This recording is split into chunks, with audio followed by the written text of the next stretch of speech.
Racist flight attendant harasses Native American freezes when he reveals he's CIA. Welcome everyone to a tale brimming with tension, drama, and a most unexpected turn of events.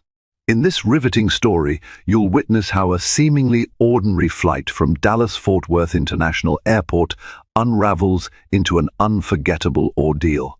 The moment a prejudiced flight attendant targets a quiet, unassuming Native American passenger.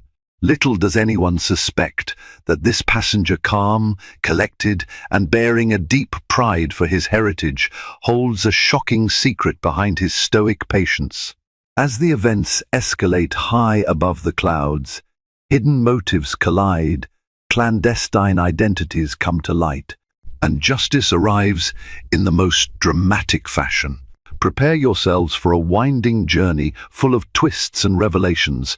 Before we dive in, if you're new here, don't forget to subscribe and hit that notification bell so you never miss an update. If you're excited about this story, let us know. If you enjoyed the video, press 1. If not, press O. Your feedback really inspires me to gather more uplifting and meaningful stories. Below is the complete story you requested.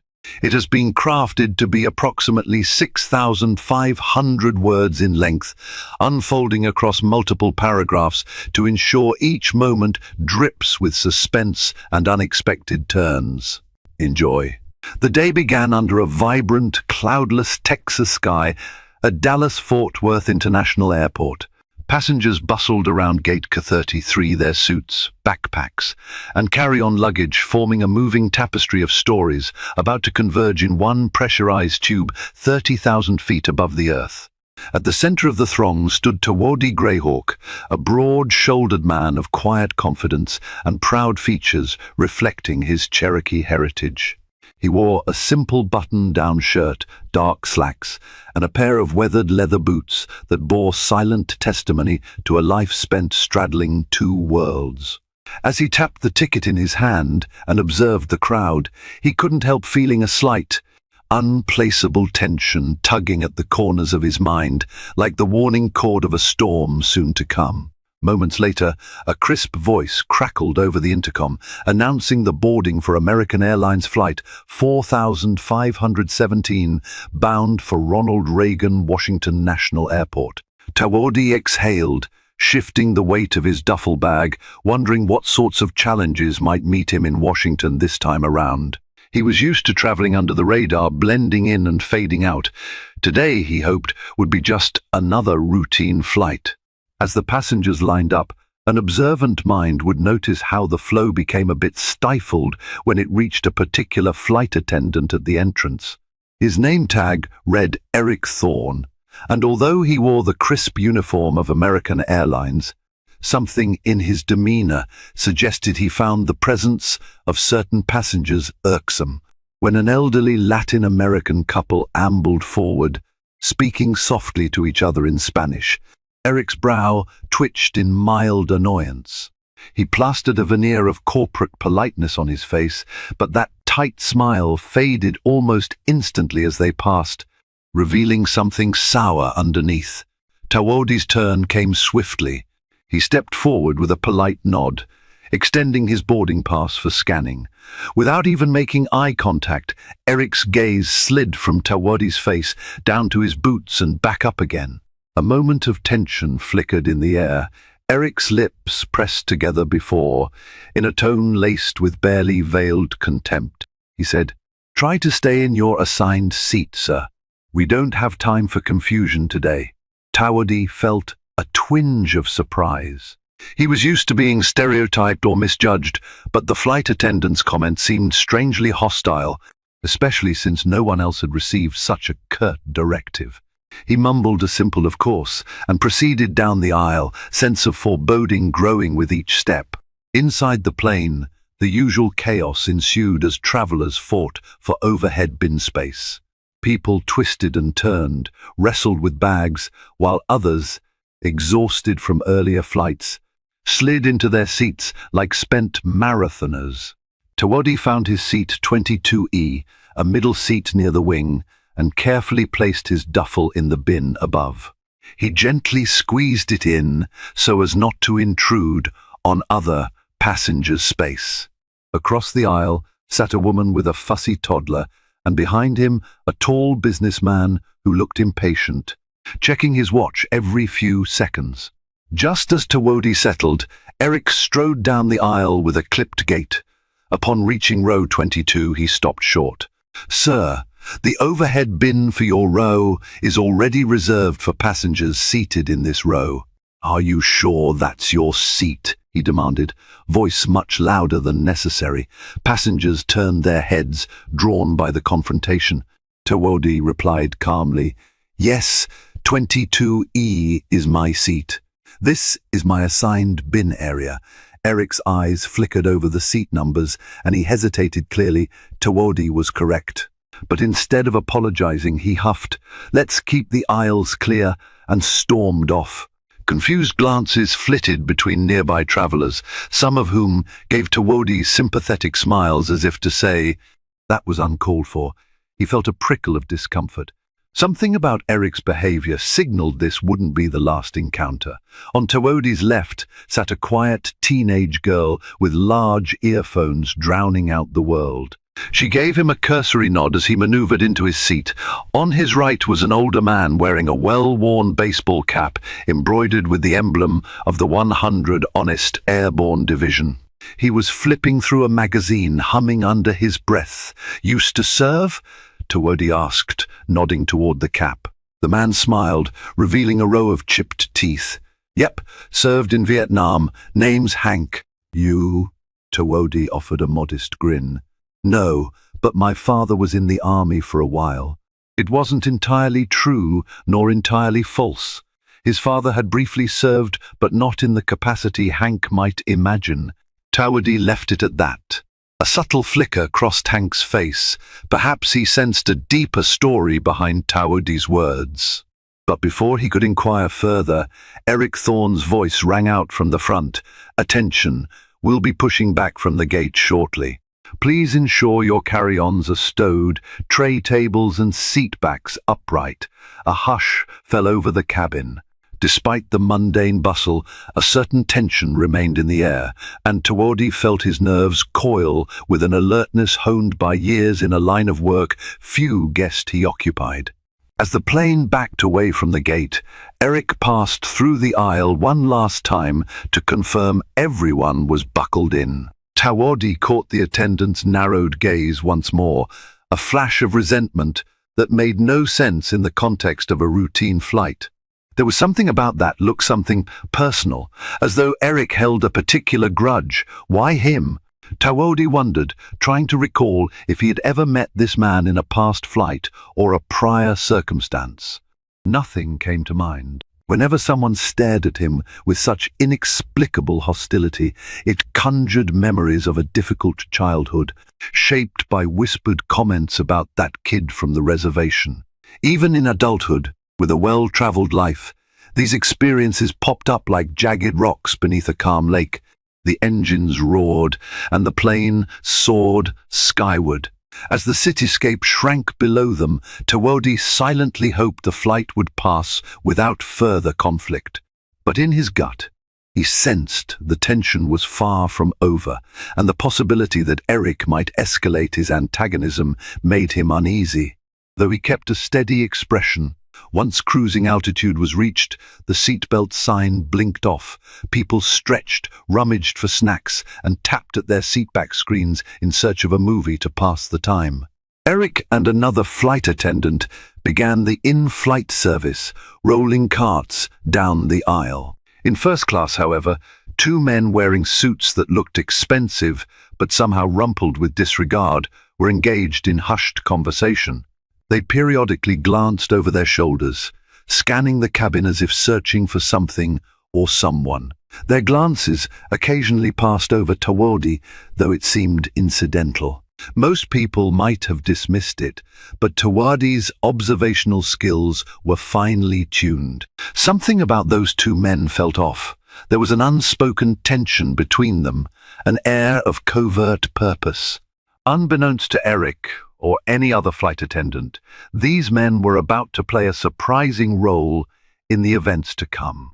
And though Tawodi didn't yet know their agenda, the subtle presence of that pair sent a quiet ripple of alertness through him. If his instincts were right, they were a piece of a puzzle that would soon upend the ordinary flow of this flight. Between sips of ginger ale provided by the friendlier flight attendant, Tawodi leaned his head back. He tried to relax, focusing on the gentle hum of the engines to calm his restlessness. Then he noticed movement in the aisle, a third man making his way from the aft of the plane toward the front. Tall and lean, he wore a baseball cap pulled low over his eyes. He slid past each row with a determined stride. Just as he reached row 22, he pretended to fumble with a bag strap, then stooped. In that moment, he slipped a small folded note onto Tawodi's tray table. Tawodi's eyes widened. Before he could utter a word, the man resumed his purposeful walk. Moments later, he vanished behind the first-class curtain. Hank, the Vietnam vet seated next to him, noticed the odd exchange. His eyes lit with curiosity. Tawodi discreetly opened the note, half expecting it to be some misguided threat. Instead, in neat capital letters, it read, "Watch the two men in suits, seats 3A and 3B. They're after you." His pulse quickened. "After me," he thought, reading the note, carefully folding it again. A swirl of questions sprang to mind. Who was the messenger? Why this secretive approach? And who were those men in suits? He realized, to his dismay, that the tension in the air was more than just an unpleasant flight attendant. There was a far bigger storm building, and he was squarely in its path.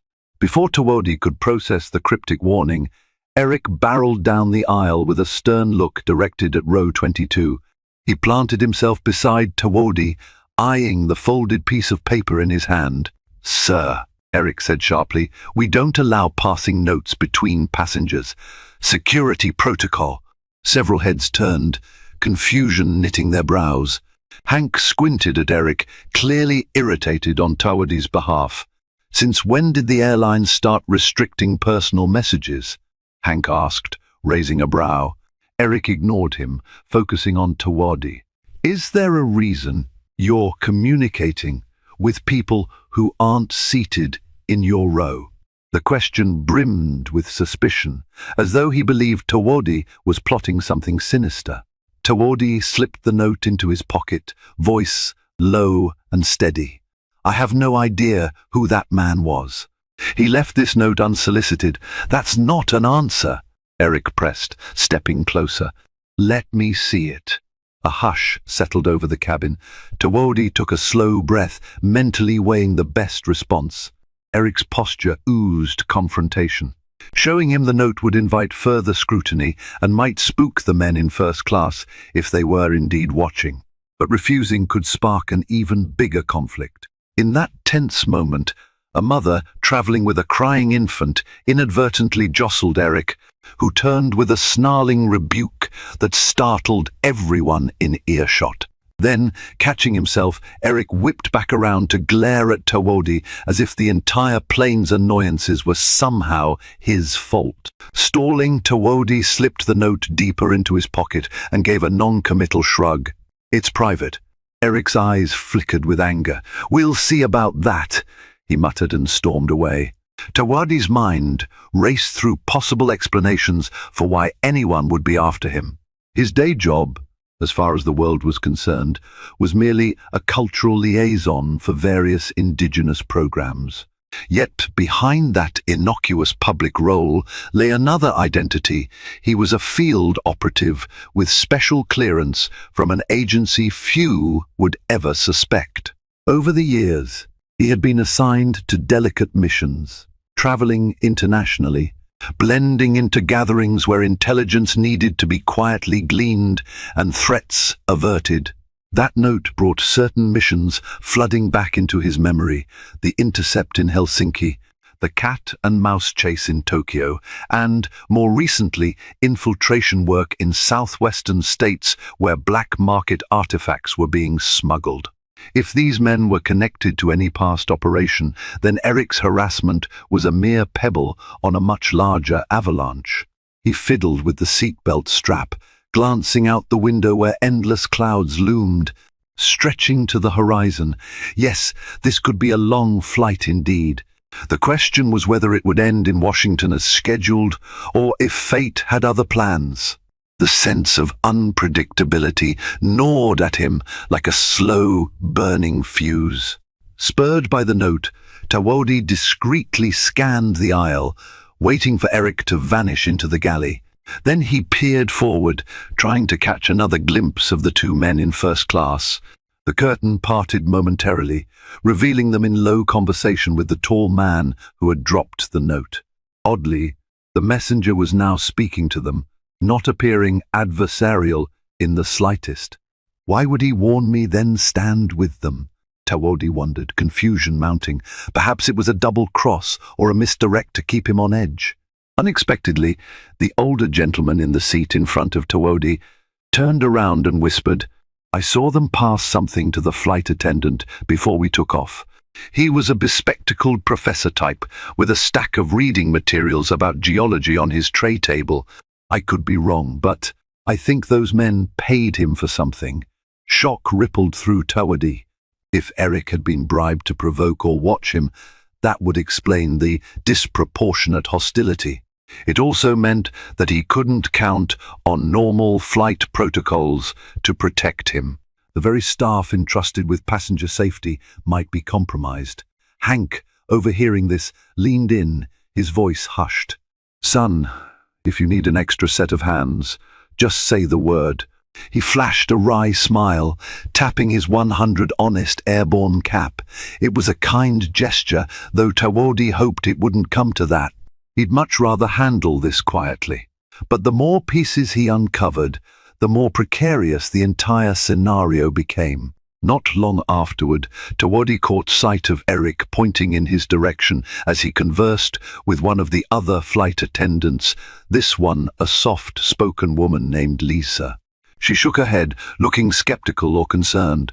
Her arms folded in front of her, posture defensive, and she appeared to push back on whatever Eric was demanding. Seconds later, Eric marched down the aisle again, the drink cart rattling in front of him. He stopped at Tawodi's row and forced a grin that didn't reach his eyes. "Refreshment, sir?" he asked, voice dripping with counterfeit courtesy. Hank asked for a ginger ale, and Tawodi requested water.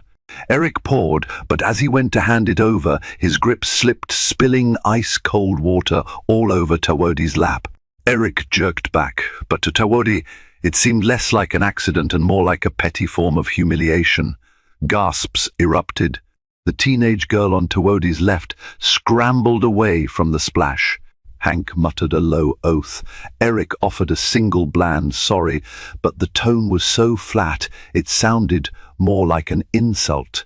Tawodi dabbed at his soaked slacks with the napkins Lisa rushed to provide. The cabin buzzed with unsettled murmurs. Beneath the mild fiasco of spilled water, a deeper tension churned. This was no longer simple prejudice, this was targeted harassment, fueled by an agenda as cold as the ice that now drenched Tawodi. Though anger threatened to coil in his chest, Tawodi remained disciplined. Showing rage would only confirm Eric's possible narrative that he was a threat or problem passenger. Instead, he forced a calm expression and thanked Lisa for her assistance. In the back of his mind, training kicked in. Stay composed, gather information, do not escalate unless it's unavoidable. As Lisa passed him extra napkins, she whispered, "I don't know what Eric's problem is, but he's been acting strange since the flight started. I'm sorry." Her eyes shone with genuine concern. Her kindness was a welcome relief, a small glow amid the hostility. Tawodi acknowledged her with a respectful nod. The next step, he decided, was figuring out what the men in first class truly wanted and whether Eric was the only staff member compromised or if others were in on it too. Across the aisle, the mother with the toddler gave him a sympathetic look. Even the infant quieted for a moment, gazing at him with wide, curious eyes. Despite the public spectacle, many passengers seemed to sense Eric's behavior was unwarranted. That solidarity warmed Tawodi's heart, but it also heightened his awareness. If something bigger was brewing, they were all at risk. He had to uncover the truth quickly. Hours into the flight, turbulence began to rattle the cabin, bouncing cups and rattling nerves. The seatbelt sign came on again, and overhead storage compartments vibrated ominously. The ominous turbulence matched the atmosphere of the plane perfectly, a physical manifestation of the hidden turmoil. Seeking a moment of discretion, Tawodi got up when the turbulence subsided enough that the aisle became navigable again. He made his way toward the rear lavatory, ignoring Eric's hawkish stare. As he slipped inside the tiny compartment, he pulled out the note, rereading the words, "Watch the two men in suits, seats 3A and 3B. They're after you." He found the message still cryptic. When he emerged, however, Lisa waited in the galley. She appeared nervous. "Are you okay?" she asked. "I'm fine," he replied, though the dryness in his throat revealed the strain. "Why is Eric singling me out? Is he always this way?" Lisa hesitated, eyes darting around to ensure no one else was eavesdropping. "He's never been kind, but this is unusual. I think he's worried about something and he's taking it out on you." She wanted to say more, but a beep summoned her to the front. In a flash, she was gone. As Tawodi navigated back to his seat, his senses prickled. Passing by the first-class curtain, he could hear a snippet of urgent whispering. The words CIA, native, and artifact drifted to his ears. Artifact. A jolt of shock coursed through him. Had they discovered his involvement in the operation to retrieve stolen indigenous relics from an international smuggling ring? This suddenly became far more than a personal grudge. Back in his seat, Tawodi noticed Hank was fidgeting. "You look like you've got ants in your pants," he joked quietly, hoping to ease the tension. Hank forced a grin. "Been watching the folks in front of us. They've been trying to see around the curtain, too. You've got quite a few eyes on you, friend." Tawodi nodded gravely. He leaned closer, speaking under his breath. "You overheard something about stolen artifacts, right?" "Yeah," Hank admitted. "There's some hush-hush talk going on. Not sure who those men are, but if they're talking about the CIA and items that rightfully belong to native folks." He whistled low. "Sounds like a big deal." This conversation crystallized the stakes. Tawodi had worked covertly to dismantle a ring trafficking sacred objects from tribal lands. The ring's members were cunning, wealthy, and ruthless. If these suits were part of that network, it stood to reason they might be hunting him. The timing of Eric's hostility now pointed to a sinister possibility. He might be a hired pawn, a racist bigot easily manipulated by a payoff. "Watch my back," Tawodi whispered. "I might need your help before we land." Hank gave him a sharp nod, eyes sparking with readiness like an old soldier awakened by a cause that felt righteous. As the flight pushed into evening, the cabin lights dimmed. Outside, the sky was a tapestry of violet and indigo, pierced by distant stars. Passengers attempted to doze or at least find a comfortable angle to rest. Yet the tension surrounding row 22 remained palpable. Eric passed by again, slower this time, as though testing the waters for another provocation. His expression was uneasy. Something about his face hinted at internal conflict. But any shred of remorse for his earlier actions was overshadowed by a fierce determination. He gave Tawodi a withering look, then turned and headed toward the galley, nearly bumping into Lisa, who scowled in annoyance.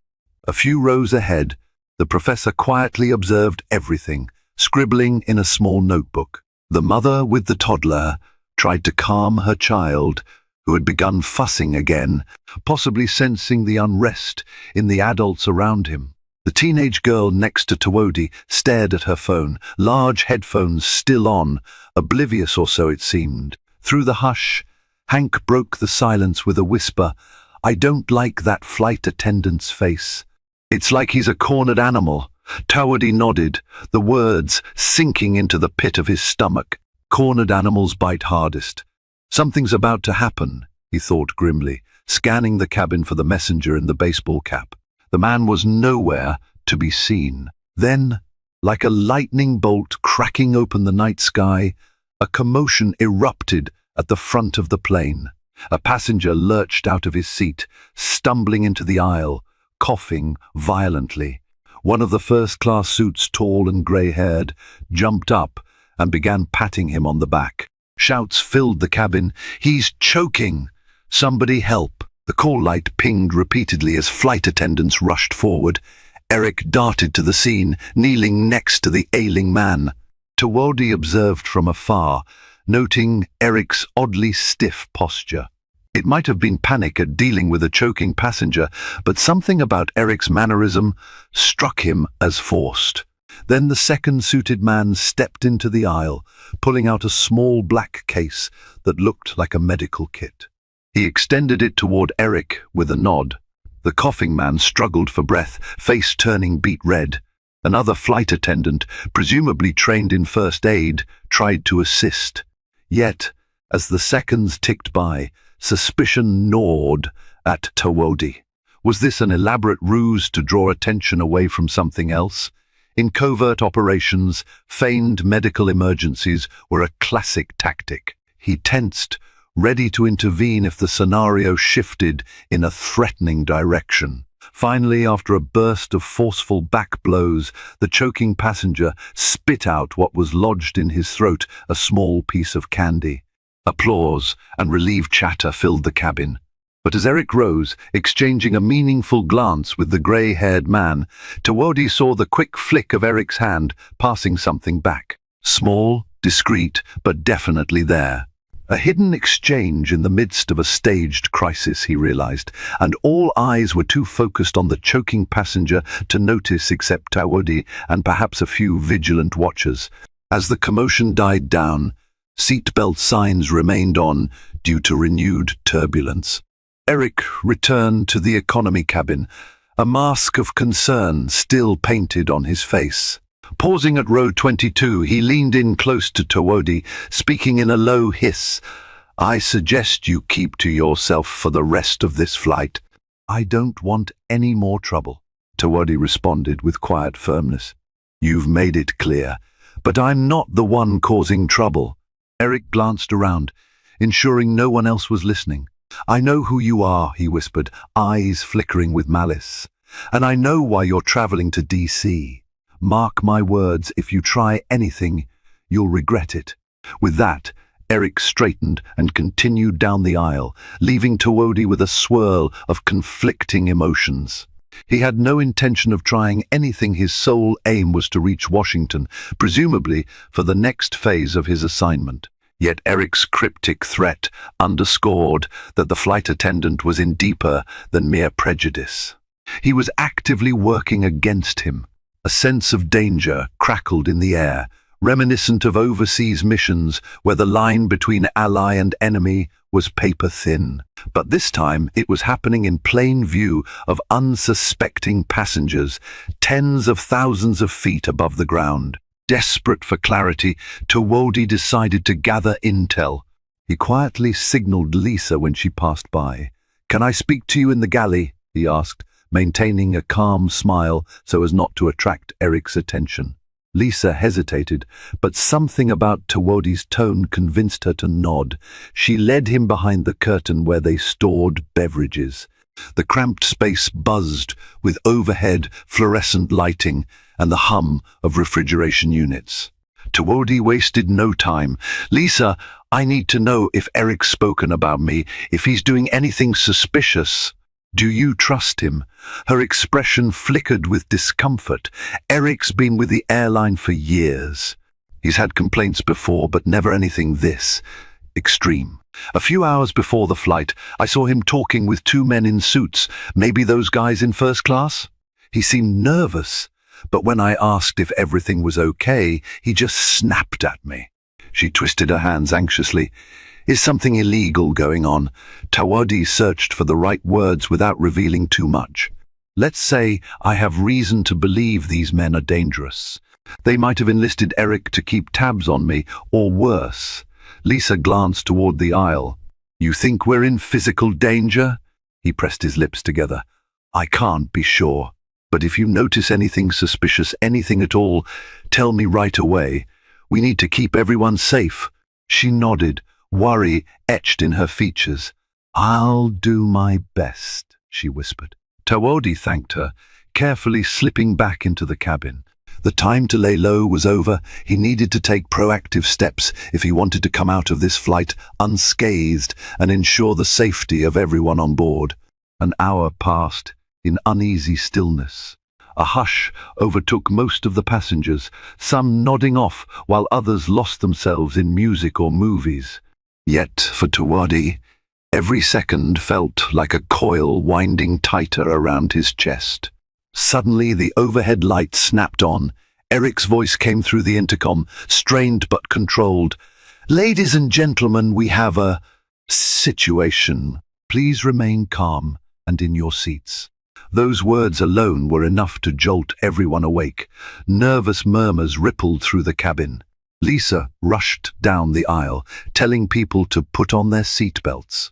Tawadi grabbed her arm gently as she passed. What's happening? Her face was ashen. She swallowed hard. We've received an anonymous tip that there's a dangerous individual on board.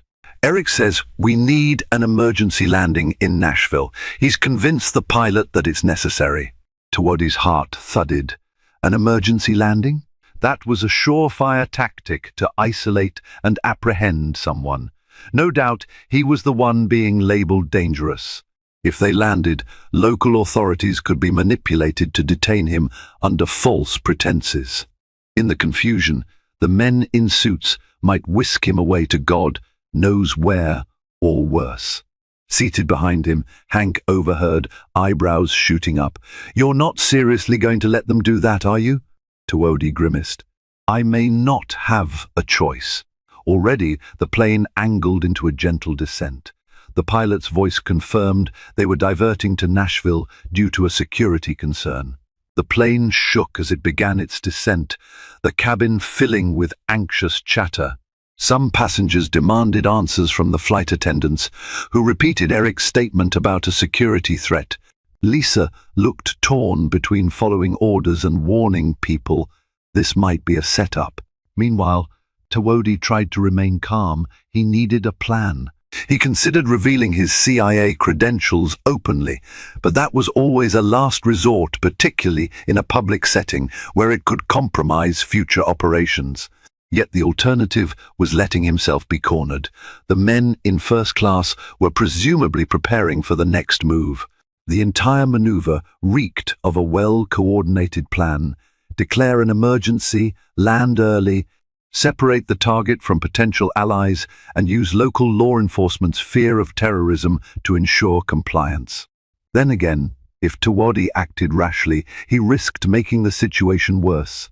There must be a middle path, he thought. The seatbelt sign dinged again. The teenage girl next to him removed her headphones, wide eyes betraying her confusion. Are we crashing? She asked, voice trembling. Tawadi forced a reassuring smile.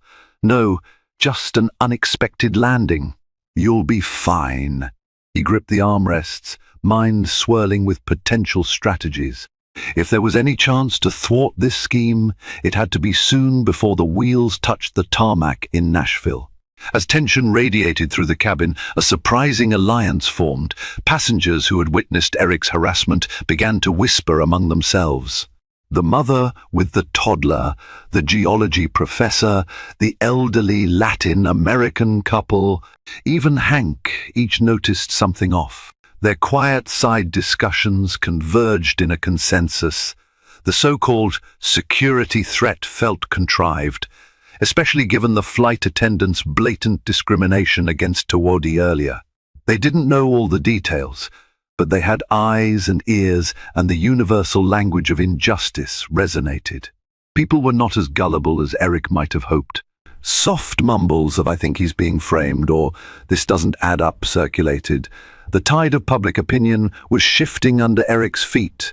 Hank, bristling with determination, told Tawadi quietly, "If things go south, you'll have folks here to back you up. We might not be special agents, but we can vouch for you at least." Emotions welled in Tawadi's chest, gratitude mixed with lingering trepidation. "Thank you," he said, simply aware that a moment of open conflict might erupt before they landed. He inhaled a shaky breath, deciding it was time to act before Eric fully executed his plan. Just as the pilot announced, they'd be on the ground in approximately 20 minutes. Tawadi pressed the call button. Another flight attendant, an older gentleman named Marcus, approached. "Yes, sir?" Tawadi spoke softly so as not to broadcast his words. "I'm a federal agent," he said, carefully choosing not to reveal the exact agency yet. "I need to speak with the pilot immediately, in private." Marcus blinked in surprise. I'm not sure I can allow that. Protocol also dictates that if there is a federal agent on board who believes the security threat is falsified, the pilot has the right to clarify before making an emergency landing, Tawadi asserted. It was a half-truth. In certain circumstances, a pilot would indeed want to communicate with a verified official. "If you don't let me talk to him, the flight might be in unnecessary danger." Marcus hesitated, glancing toward the cockpit door. After a moment, he nodded, evidently influenced by Tawadi's calm, authoritative manner. "Wait here," he said, and moved toward the cockpit. Tawadi's heart pounded. This was risky. If Eric caught wind of his request, he might escalate, or the pilot might not believe him. Yet doing nothing guaranteed a far worse outcome. The plane was descending quickly, and time was running out. Moments later, Marcus returned, beckoning Tawadi forward. Lisa intercepted them, shooting Tawadi a concerned look. "Eric's in the galley," she whispered. "Be careful." Tawadi nodded gratefully and followed Marcus to the cockpit door. The pilot, Captain Reynolds, was a graying man with a steady air of command. The co-pilot looked equally seasoned, scanning controls and monitors as they prepared for the diversion. "I hear you claim to be a federal agent," the captain said, voice clipped. "May I see your credentials?" Tawadi paused. Revealing his CIA identification was never taken lightly, but the moment demanded it. He discreetly showed the pilot his badge and ID, letting him examine the holographic seal. Captain Reynolds' eyes widened. "Central Intelligence Agency?" he murmured, surprise coloring his tone. "What on earth is going on?" Quickly, Tawadi explained. "I suspect the so-called security threat is manufactured. There are individuals on board who want this plane diverted. They may have coerced or bribed the flight attendant, Eric Thorne. My presence here is no coincidence. They're likely targeting me." The captain glanced at the co-pilot. Tension flared in the cramped cockpit. "So you're saying there's no genuine threat to the aircraft or passengers?" "Not in the way Eric claims," Tawadi confirmed. "If we land, I fear they'll misuse local authorities to detain me or create a chaotic situation. They're part of a smuggling ring I've been investigating, though that part I can't fully disclose. But I assure you, continuing to DC is in everyone's best interest." Captain Reynolds rubbed his temples, clearly torn. "Emergency procedures are serious business. The airline will question any decision to reverse course now, but if you're right, this is bigger than standard protocol." As the captain weighed the decision, the cockpit door flew open. Eric stood there, face flushed with anger. "Captain, what's going on?" he demanded, spotting Tawadi. "He shouldn't be up here." Captain Reynolds held up a hand. "Mr. Thorne, step back. We have reason to believe there's been a misunderstanding about the security threat." "A misunderstanding," Eric repeated, voice rising. "Are you going to ignore a credible tip?" "We have to land in Nashville." Tawadi regarded Eric coolly. "Who gave you this credible tip?" "That's confidential," Eric snapped, eyes darting from the pilot to Tawodi. The captain's jaw tightened. Eric, either you produce the source or we continue to Washington as planned. Lisa, who had arrived behind Eric, chimed in with quiet firmness. We're all worried about the passengers' safety, but if this tip can't be verified, we shouldn't cause more panic. Cornered, Eric's face twisted in fury. The tip came from a reliable contact in first class. He finally spat. They have evidence that he jabbed a finger at Tawodi, is carrying contraband, maybe even a weapon. Tawodi raised his palms. I'm unarmed, Captain. You can search me and my luggage. Captain Reynolds nodded. Eric, if this is true, we'll handle it properly. But for now, we'll hold our course. Do not alarm the passengers further. Fuming, Eric glared at Tawodi, then whirled and stomped away, muttering under his breath. A silent promise of revenge flickered in his eyes, though it was uncertain what form that might take. With Eric gone, Captain Reynolds exhaled, reaching for the intercom switch. Ladies and gentlemen, this is your captain speaking. We've resolved the earlier concern, and we will continue our flight to Washington, D.C. as scheduled. I apologize for any distress caused. A collective sigh of relief rushed through the cabin, followed by confused murmurs. Everyone had braced for an unscheduled landing, only to be told it was no longer necessary. Tawodi thanked the captain, stepped out of the cockpit, and moved down the aisle. Passengers peered at him with curiosity, and, in some cases, gratitude. The mother with the toddler gave a small wave of encouragement. Hank nodded approvingly. The geology professor shot him a thumbs up. A sense of quiet triumph rippled in Tawodi's chest, though he knew the battle wasn't over yet. Eric's malevolence hadn't disappeared. If anything, it had just been forced into the shadows. He sank into his seat, ignoring the cold dampness still clinging to his pants from the earlier accident. At least they were heading to Washington, which meant he'd have official backup soon. But how many minutes of flight remained, and how desperate might Eric and his co-conspirators become? As the plane leveled off on its new course, Lisa stopped by row 22. "Thank you," she whispered. "I'm not sure exactly what's happening, but you might have saved everyone from a lot of trouble."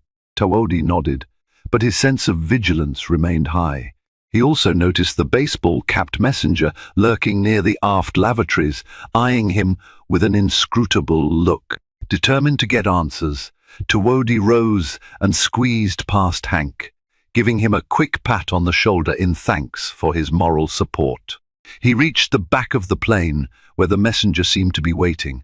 The man glanced around, ensuring no one else was listening. "I see you got my note," he began softly. "Who are you?"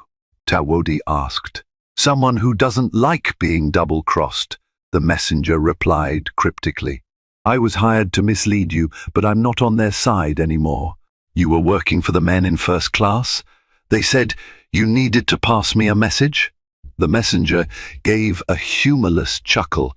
"They wanted me to stir up trouble, keep you off balance. But they tried to stiff me on payment, so I left that warning for you. Now they're stuck with no quick way to ground the plane and grab you." Tawodi tensed. "And Eric? What's his role?" "They paid him a hefty sum to orchestrate everything. He's got a deep grudge against certain communities, from what I've heard, so it wasn't hard to stoke that fire." A swirl of anger and pity rose within Tawodi. He's using his position of authority to push a hate-fueled agenda, and they turned him into a pawn. "Precisely," the messenger said, glancing over his shoulder. "Careful, though, cornered rats bite the hardest." From behind, a sudden voice hissed. "You!" Eric appeared, face contorted with rage, eyes wild. He grabbed the messenger by the collar, shoving him against the bulkhead. "What lies have you been telling?" The messenger squirmed, but Eric's grip was surprisingly strong. The flight attendant's uniform gave the illusion of mild authority, but in that moment, he looked capable of violence. Passengers craned their necks from the aisle. Lisa gasped, stepping forward. "Eric, stop!" Tawodi intervened, forcing himself between them. "Take your hands off him." Eric snarled. "He's been spreading rumors. He endangered this entire plane. What are you talking about?" Came a voice from behind one of the men in first class, now standing at the back of the plane. He was the tall, grey-haired one, wearing a sharp suit and a dark expression. He glared at the messenger. "You were supposed to keep quiet." A hush fell over the cluster of onlookers, including a few curious passengers. Lisa's voice shook. "Eric, you can't assault someone like that." Eric tightened his jaw but released the messenger, who stumbled away, breathing heavily. "You all think you can undermine me? I have the authority on this flight." He spat, jabbing a finger at Tawodi and the messenger. "Not anymore," Tawodi said calmly, pulling out a phone. "The pilot and the airline's chain of command have been notified about your misconduct." Eric's eyes flickered, his adrenaline spiked, and for a second it seemed like he might lunge. Then something cracked behind his stare, fear, realization, the last stand of a desperate man. Slowly he backed away, fists clenched at his sides. The tall man in the suit crossed his arms, eyeing Tawodi with a cold intensity. "You're more resourceful than we anticipated," he murmured. Tawodi stood firm. "Why are you after me?" A slight smile curled the man's lips, but it held no warmth. "You know why. Those relics you seized in New Mexico belong to us." "You think the CIA's the only one with powerful friends?" Lisa's brows furrowed in confusion, but she remained silent. The messenger looked away, perhaps regretting ever entangling himself with these criminals. Eric's hand drifted toward Tawodi's seat. "Captain says you're unarmed," he snapped. "But I think we should double-check. Let's see what you're hiding in that bag." He pivoted and stomped toward row 22, presumably to rummage through Tawodi's duffel. A surge of dread lanced through Tawodi. What if they planted something in my bag? That was a classic trick to incriminate a target. He hurried after Eric, Lisa, and the messenger on his heels, while passengers shrank back, eyes wide at the commotion. Sure enough, by the time Tawodi reached row 22, Eric was brandishing a small black object in his hand, a gun, or something that resembled one. Gasps rose from those around them. The mother clutched her toddler, face pale. Hank jumped to his feet, fists clenched. "This was in his bag," Eric declared triumphantly, waving the object. "He's armed. That's a felony." Tawodi's heart dropped. They must have planted it. He'd rigorously ensured he never carried a firearm on commercial flights. Even with CIA clearance, standard protocol forbids such action without a specialized flight authorization, which he did not have for this trip. "I didn't put that there," he said calmly, though his voice trembled with controlled rage. "It's a setup," Eric sneered, turning to the onlookers. "You all heard it. He's admitted it's his bag." Hank growled. "We also saw you rummaging through it. Who's to say you didn't put it in there?" A wave of chatter rippled through the economy cabin. Some passengers gasped. Others glared at Eric with suspicion. The tall man in the suit, standing just behind them, wore a small, victorious smirk. "Seems we've found the real threat on board after all," he said, voice dripping with false relief. "We should land immediately, maybe hand him over to the authorities." That was their trap, plain as day. But Tawodi noticed something. The object in Eric's hand was suspiciously pristine, as if brand new.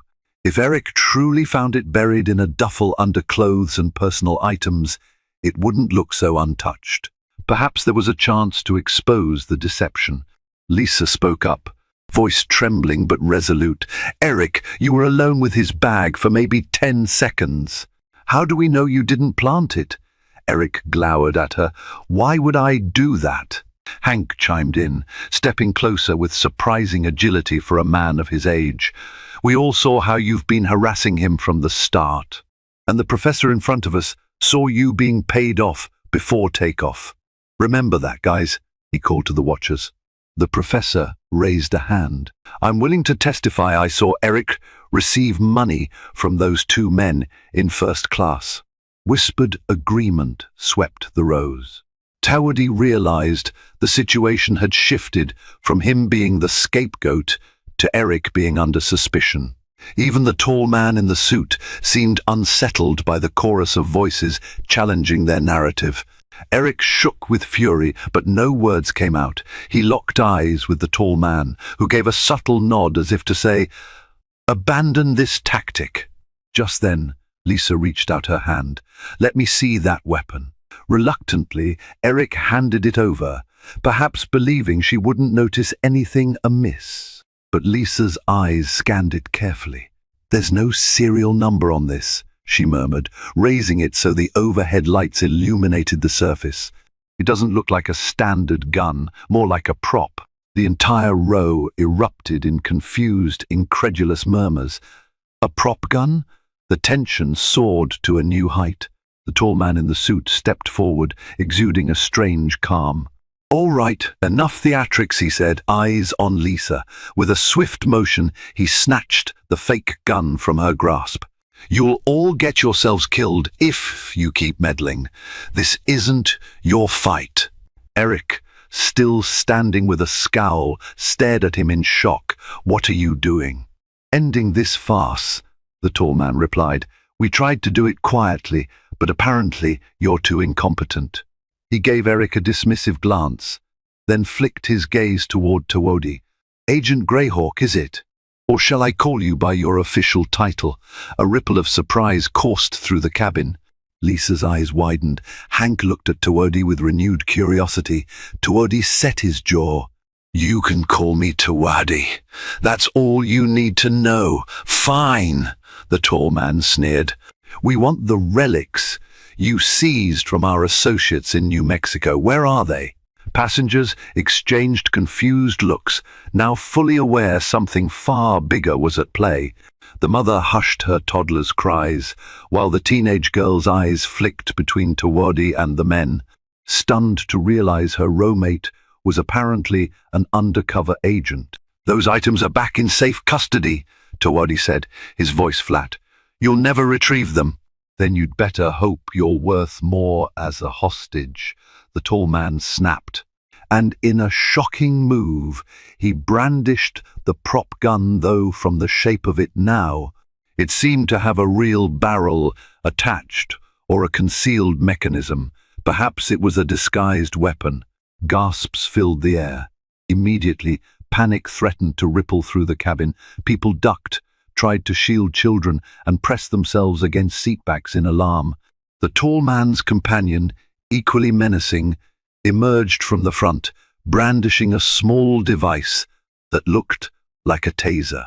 Eric, caught in the crossfire of his own making, stared wide-eyed at the men he'd allied with.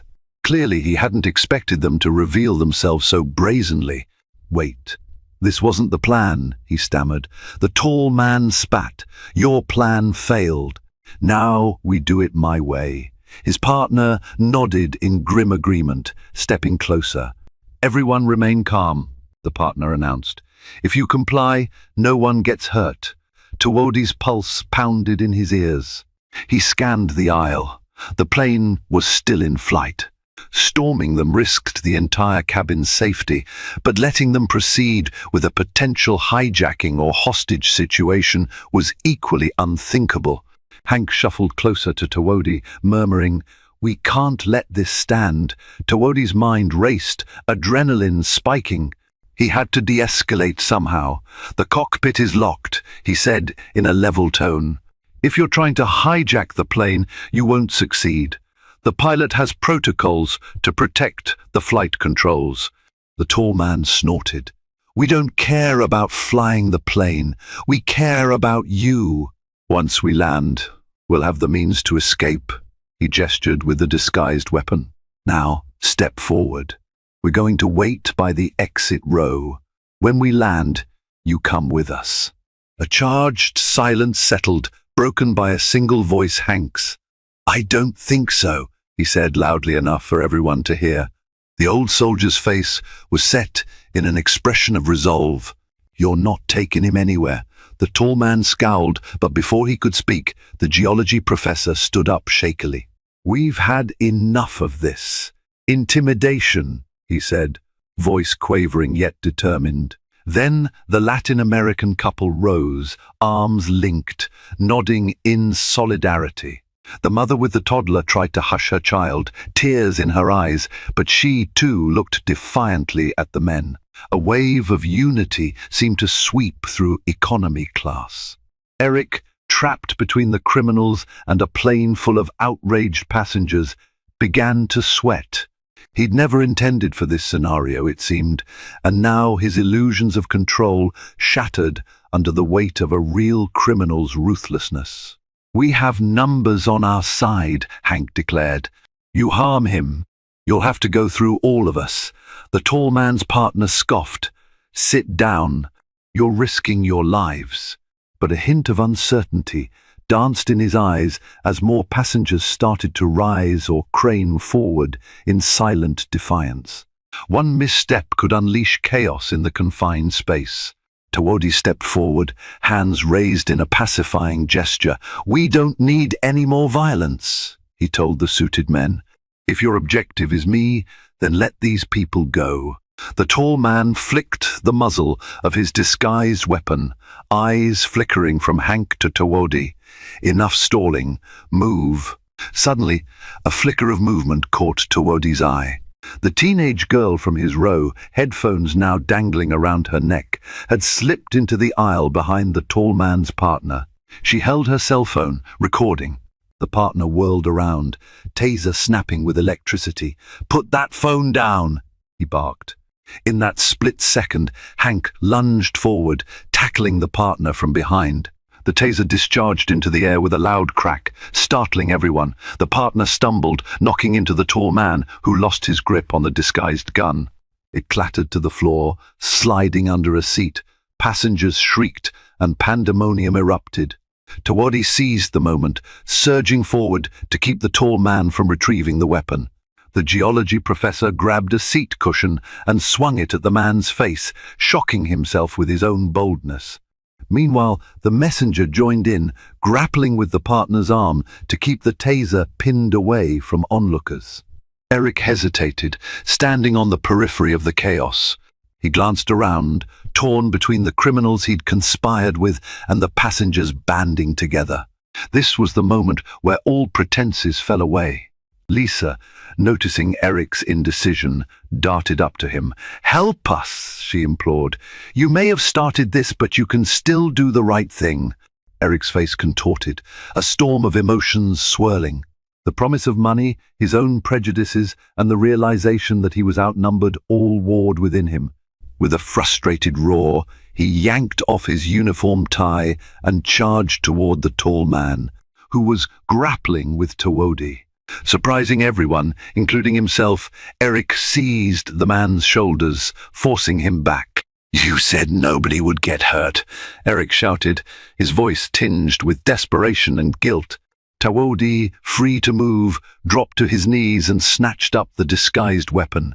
He flicked open a hidden latch, verifying if it was loaded or purely a deception. Sure enough, it contained a single live round. A covert single-shot device, he realized with a shock. Any direct confrontation with that could have been fatal. The plane rocked with sudden turbulence, flinging the combative cluster into adjacent seats. Passengers gasped, gripping armrests for balance. The pilot's voice sounded overhead. "Ladies and gentlemen, please remain seated. We're experiencing some unexpected turbulence." He was oblivious to the standoff unfolding in the cabin. As the plane shuddered, Hank and the messenger managed to wrestle the partner's arm behind his back, forcing him to drop the taser. The geology professor kicked it aside, sending it skidding under another row. The tall man, pinned by Eric and Tawodi, struggled mightily, hissing obscenities. "You fools! You have no idea who you're dealing with." Tawodi, adrenaline surging, pressed the disguised weapon into the man's side, ensuring the muzzle was pointed away from the passengers. "Maybe not, but I know enough. Lisa dashed for the overhead compartment where emergency restraints were stored, zip ties for unruly passengers. She tossed them to Hank, who had done this 1,000 times in the military. Within seconds, both criminals had their wrists bound, forced to kneel in the aisle. Eric stared down at them, sweat dripping from his brow, chest heaving. He looked at Tawodi, shame and fear flooding his features. I didn't know they'd go this far," he muttered, voice cracking. "I just needed the money." Tawodi's anger flared, but he kept it in check. "You harassed me out of spite," he said quietly, "and you helped them try to set me up. But at least you realized in time it was a grave mistake." The entire cabin seemed to exhale collectively. Relief, disbelief, and raw nerves buzzed through the air. Captain Reynolds emerged from the cockpit, alarmed by the commotion. His jaw dropped at the sight of two men tied up in the aisle. What in the world? Quickly, Tawodi explained the situation, showing the disguised single-shot weapon. Passengers chimed in, confirming the story. The messenger, though complicit at the start, admitted his role in a subdued tone. Captain Reynolds pressed his lips into a grim line. "We'll coordinate with law enforcement and airline security as soon as we land." He eyed Eric. "We'll also have a lot of questions for you, Mr. Thorne." Eric nodded, his face sullen. He had lost everything in a single flight: his credibility, his job, and likely his freedom. Lisa guided the criminals to an empty row near the front, where they could be closely watched for the remainder of the flight. The professor gathered the taser with gentle caution, ensuring no accidents would happen. Passengers gradually returned to their seats, some trembling, others erupting in hushed conversation. Tawodi sank into row 22, exhaustion washing over him. Hank patted his shoulder. "That was a close one, son.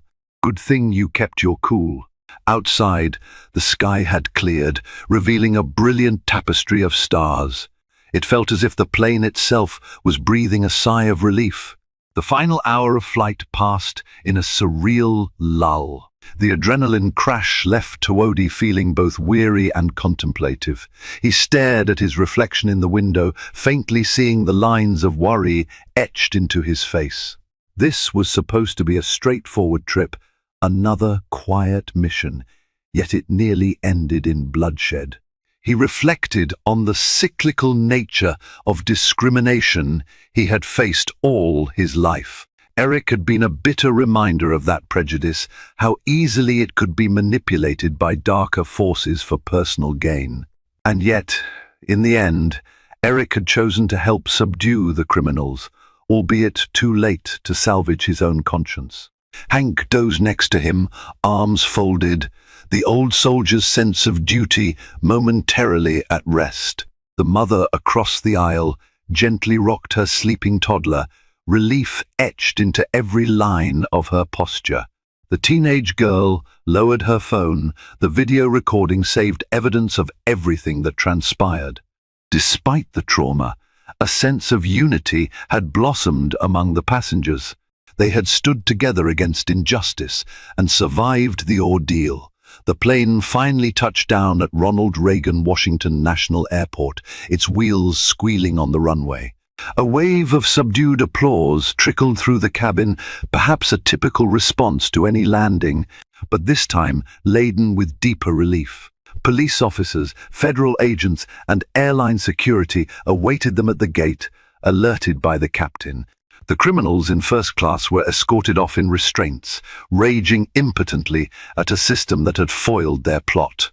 The messenger was also taken into custody, albeit he might earn some leniency for helping in the end. Eric, pale-faced and trembling, was led away by airline officials for questioning. He cast one final glance at Tawodi, half apologetic, half resigned. Then he disappeared into a swirl of uniforms. Tawodi stepped into the jet bridge, inhaling the airport's sterile air with a profound sense of gratitude. Lisa walked alongside him, uncertain. "I don't know if you'll ever be on my flight again," she said softly, "but thank you for what you did." He managed a tired smile. You help too. Maybe next time it'll be under better circumstances. Later, Tawodi learned Eric had lost not only his job, but now faced charges for conspiracy and endangering passengers. The men in suits, part of a sophisticated smuggling and trafficking network, were indicted under federal law, their testimonies leading to further arrests down the line. In the weeks that followed, headlines briefly mentioned the unusual mid-air confrontation averted by quick-thinking passengers and a quietly heroic federal official. Footage from the teenage girl's phone went viral, capturing the moment passengers united against the criminals. Public sentiment hailed the bravery of those who stood up and roundly condemned Eric's complicity. For Tawodi, life resumed within the labyrinthine corridors of covert intelligence. He had no illusions that this victory spelled the end of such threats. Yet a renewed sense of purpose ignited within him the unwavering resolve to protect not just sacred artifacts, but the dignity and safety of all who flew under the same sky. Hank reached out to Tawodi a few weeks later, having tracked him down through a mutual connection.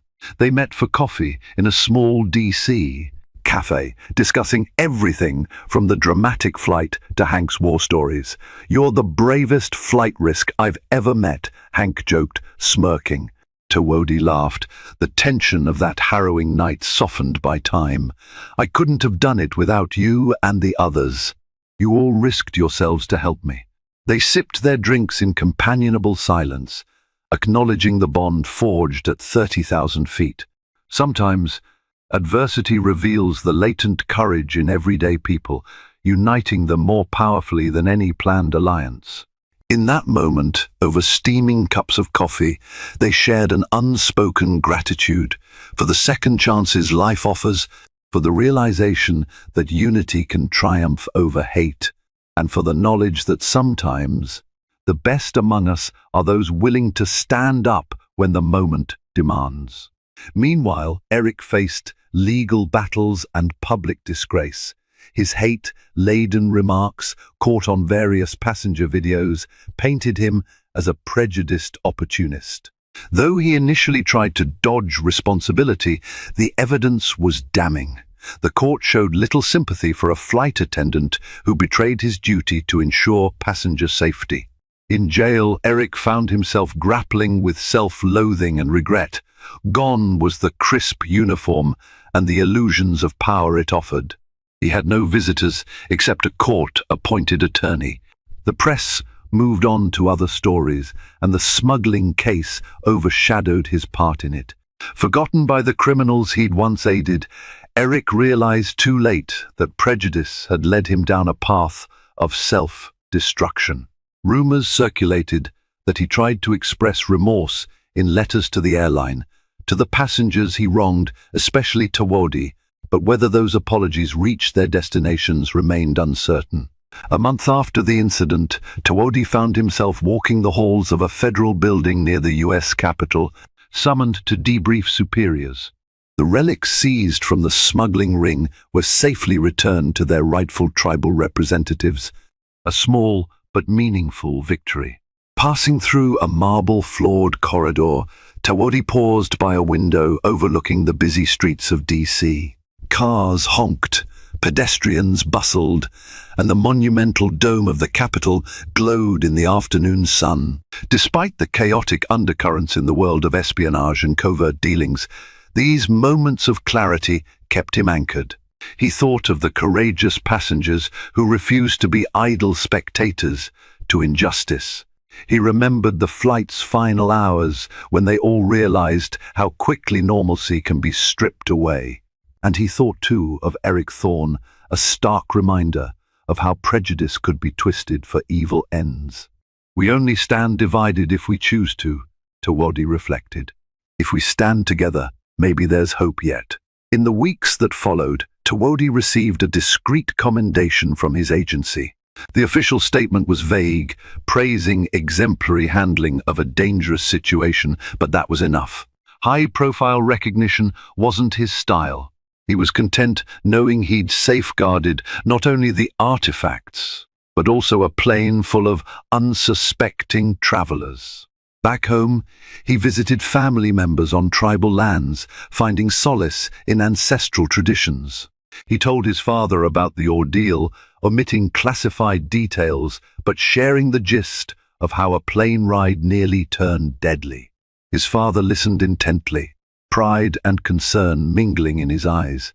"Sometimes life puts us exactly where we need to be," his father said gently, "to protect what must be protected at the moment it matters most." Tawodi nodded, understanding the deeper wisdom.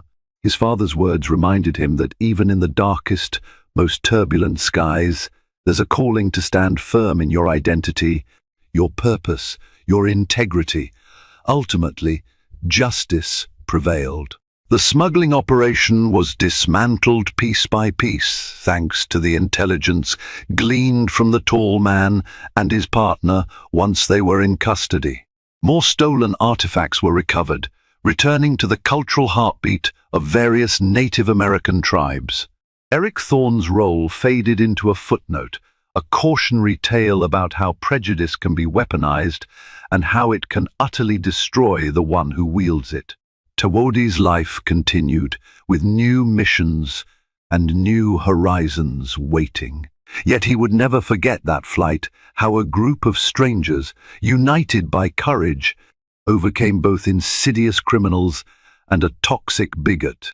And so, the karmic balance was restored in a dramatic flourish. Hatred and greed were halted mid-air, while unity and truth soared. Each of the passengers carried that memory forward, a testament to humanity's capacity for bravery and solidarity. When they parted ways, they did so knowing that the world might be unpredictable, but together they had faced down evil among the clouds, proving that compassion and resolve can outshine the darkest intentions. Thank you for joining us on this adrenaline-charged journey of high-altitude intrigue, unexpected alliances, and a most satisfying comeuppance. We witnessed how prejudice can be manipulated for personal gain and how the unity of everyday people can triumph over fear. From tense standoffs to heart-pounding revelations, justice ultimately prevailed, and a hateful plot collapsed under the weight of truth.